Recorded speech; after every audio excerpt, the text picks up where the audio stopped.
Hey, good morning, good afternoon, wherever you are. Stephen Barrow here. As I promised, I'm going to discuss with you machine learning and artificial intelligence. You have been hearing in the news, in the radio, the newspaper, whatever, artificial intelligence, machine learning. What is it?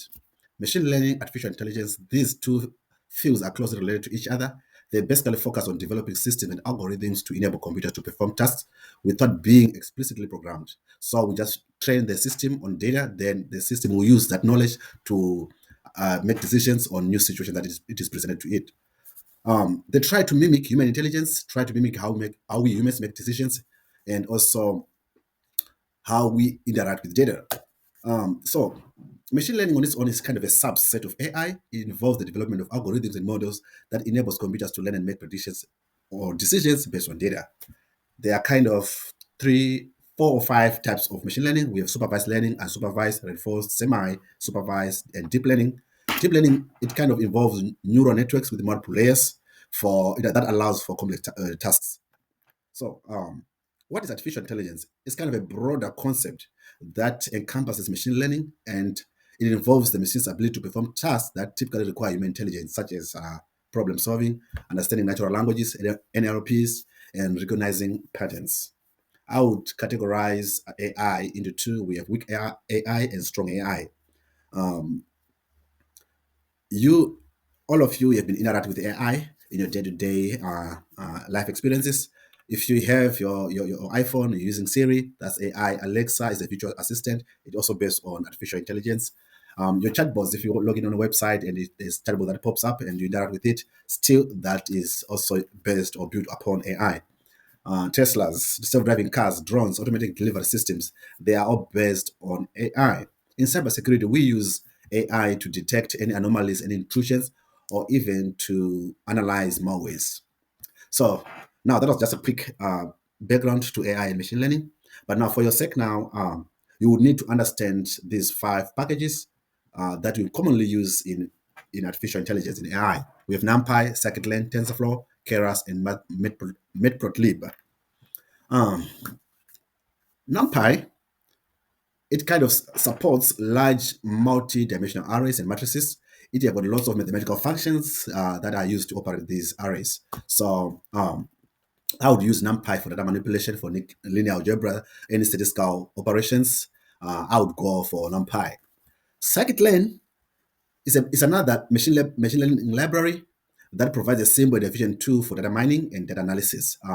It also have like many algorithms that you can use for classification, regression, clustering, and you can also use it for reduction, dimensionality reduction. This is interesting. Scikit-learn is built upon NumPy and SciPy and Matplotlib. So it is easy now to integrate it with all the tools in the data science ecosystem. Uh, Many people use scikit-learn for building and evaluating machine learning models for various tasks such as regression, clustering, even classification. TensorFlow is also another open source package that is out there that was developed by Google. I can't remember the year now, but it allows developers to build and deploy machine learning models efficiently. It kind of supports both the traditional and deep, machine learning and deep learning. So it kind of is flexible for a wide range of applications. It also includes tools for models. It includes tools for model development, training, and deployment. People use TensorFlow for image recognition, NLP, or natural language processing. There is also another one, Keras, which is built on kind of on top of TensorFlow. It's kind of a high-level neural network API that runs on top of TensorFlow, or any other engines such as Theano or Microsoft Cognitive Toolkit. You would want to go to Keras if you want to have a very user-friendly interface because it allows developers to quickly prototype and experiment with natural network architectures. It's very easy to use. If you are short of time and you just want to do a rapid development of a deep learning model, I would say go for Keras. Then there's also PyTorch. There is also many other packages out there. So as you can see from my screen, I have just wrote or rather run a Python script here that encompasses all the five major Python packages for machine learning. So I've got NumPy, Scikit-learn, TensorFlow, Keras, and Matplotlib. In this case, I'm installing them all, installing the package. I'm also importing them here. And I am also loading the Iris dataset. You must be familiar with Iris dataset. You can check it. Also, it's also in the in my GitLab repository. You can look at it up there.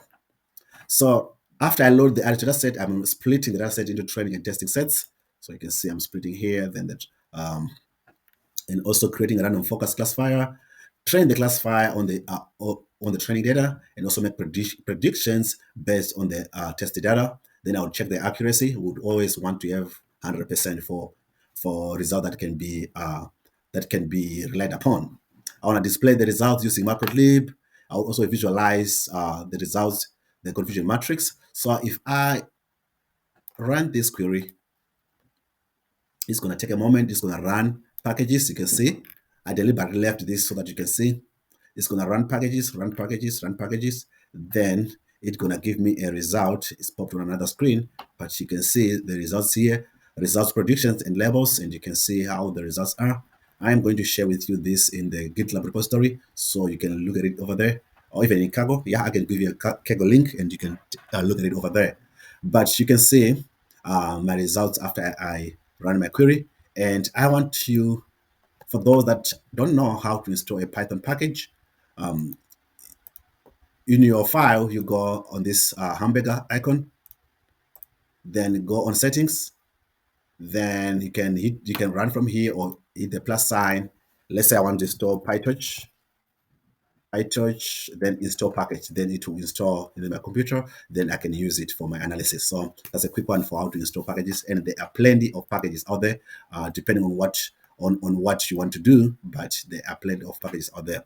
So that was a quick one. I am going to follow up with other small projects. I'll share the query, and I will follow up with you the next time we can go through and how the idea behind this query and how I came to visualize it. Thank you. Bye for now.